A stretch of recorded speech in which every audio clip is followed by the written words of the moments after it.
Kirkpatrick's model of evaluation. Level 1, reaction. Level 2, learning. Level 3, transfer. Level 4, results. Let's jump into Kirkpatrick. Sino ba si Donald Kirkpatrick? Si Donald Kirkpatrick po, siya yung nag-theorize or gumawa ng framework on training evaluation. It has 4 levels at kailangan na familiar tayo dito dahil magagamit talaga natin to evaluate our learning. Kasi paano natin masusukat kung may natutunan sila sa atin? Lalo na pag tayo yung trainer or tayo yung naging lead trainer ng isang activity. So, number 1, reaction. Number 2, learning. Number 3, transfer. Number 4, results. So, ito yung 4 na levels of monitoring and evaluation ni Kirkpatrick. So, paano ba siya tinitingnan or ginagamit? So, first, sa level 1, reaction. Ang minimeasure natin dito, ano yung reaction ng trainings natin after the event or after the 3-day activity. Ito yung mga tinatanong usually sa mga evaluation sheets na kamusta ba yung venue, kamusta yung learning, ano yung mga favorite mong topics, ano yung mga topics na hindi mo masyadong gusto or saan yung mas challenging sa'yo na topic, ganyan. So ito, kinukuha natin yung initial reaction ng mga trainees natin. So under level 1 yan, reaction. Ito yung immediate reaction or immediate feedback ng mga tao from the training itself. Fresh na fresh pa, no? Kalalabas lang nila ng training. Ito yung mga information or data na nakukuha natin pagka nagbigay tayo ng training evaluation. Nandito siya sa level 1. Now, pag lumipat naman tayo sa learning, which is level 2, ito, meron dito dapat demonstration of learning.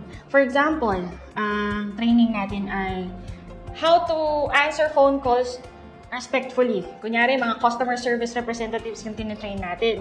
Hindi sila nung una, hindi sila marunong kung paano mag-assist ng customer sa phone at hindi rin nila alam yung respectful language or yung respectful script na pwede nilang gamitin at sabihin pag nag-assist sila ng customer. So ngayon, paano natin malalaman natuto sila sa training? Siyempre, nung kinuha natin yung level 1, yung feedback nila, siyempre, maganda naman yung nakuha natin sa kanila. Dahil nasa level 2 na tayo sa learning, mas umaangat na yung evaluation natin. Mas nakikita na natin kung meron silang natututunan. So, pwede nating tignan kamusta yung performance records nila. So, nai-implement na kaya nila? I-check natin sa office, no? Kung sino man yung nag-check ng mga phone calls nila, nagagawa na ba nila? So, siguro mga 2 to 4 weeks or 2 to 6 weeks after nilang umattend ng training natin, how to become a good customer service representative, siguro mga ganong timeline, 2 to 6 weeks. Tignan natin kung na-implement na ba nila yung natutunan nila. Yung learning na yon. Ginagawa na ba nila yung tinatawag na desired behavior or yung changed behavior na gusto nating mangyari sa kanila? Respectful na ba silang sumasagot ng phone calls? So, if yes, then may nakikita na tayo, parang siguro nga natuto na sila doon sa learning kasi na-apply na nila. Level 3, transfer. Dito, kahawig din siya ng level 2, which is learning. Pero mas mahaba yung tinitignan natin dito. Ginagawa na nila yung desired behavior, yung changed behavior na gusto nating makuha nila, dapat din-demonstrate na nila sa trabaho. Pero bukod doon, ano na yung tinatakbo nung bagong skill na yon? More than 6 weeks, tinitignan na natin na, di na pumapalya, consistent na, okay na yung record. Itong customer service representatives natin na pinatrain natin, wala na silang ngayong incidents ng bastos daw sa customer, hindi inaasikaso yung kliyente ng maayos, wala na record after a few months.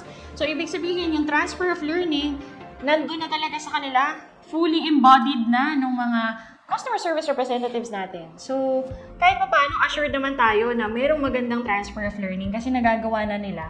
And consistent na yung action, consistent na rin nagagamit yung knowledge na na-acquire nila from the training. Level 4. Sa level 4 naman, yung results. Ito, mas organizational yung titignan natin or siguro mas community-wide. Ano na ang nangyari sa mga pinatrain natin? For example, yung mga advocates and focal points or focal persons natin na umattend ng training ng NCDA, ng Train the Trainers. So, yung level 1 to 3, siguro okay na sila doon. Na nakita na natin na nakuha na nila yung learning na tama or yung gusto nating behavior and skills na makuha nila. Yung results, mas malaki kasi ang pagtingin sa results. Collective kasi siya dahil tinitignan natin yung organization or community na ginagalawan nila. Ang goal kasi ng training, kunyari, gamitin na natin example yung Train the Trainers training. Itong training na to. Ang gusto ng training na ito, sa bandang huli or at the end of the day, lumaganap yung inclusive gender and disability development. Hindi lang sa government offices, maging sa mga local communities kung nasan yung mga women leaders or person with disability na advocates and leaders also.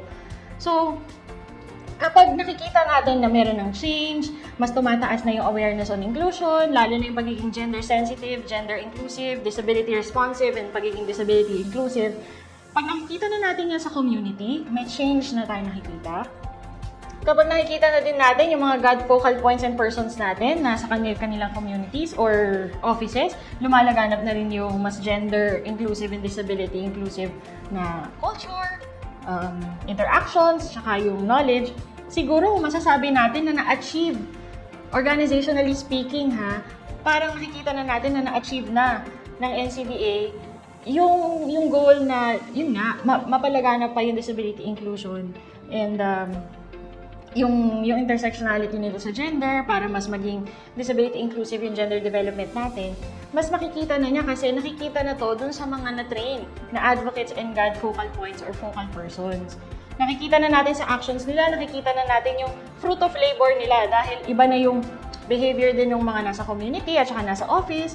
Pag kinausap mo sila, makikita na rin natin na nagbago na rin yung pananaw nila. Siguro kung magra-run tayo ng pre-test, post-test dun sa mga communities and offices, makikita siguro natin na iba na rin yung outlook nila, perspectives nila on gender and disability. So, ibig sabihin, naging successful yung Train the Trainers program. Sa results kasi, hindi individual lang tinitingnan natin dito. Mas tinitingnan natin yung positive impact and yung positive results ng isang malaking activity or program, which is yung Train the Trainers na kung nagkaroon siya ng organizational effect. And sa tingin ko naman, and I'm also positive, na doon tayo pupunta sa direction na yon.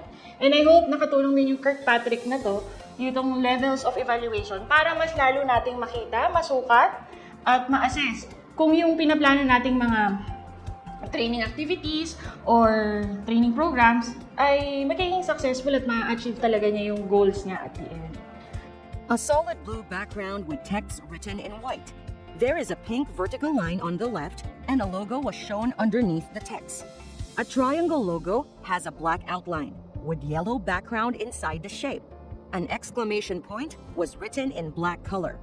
Outside the logo, underneath the triangle, words in the logo said, "Safety First." The slide reads, "Inclusive safety guidelines and other protocols. Safety first.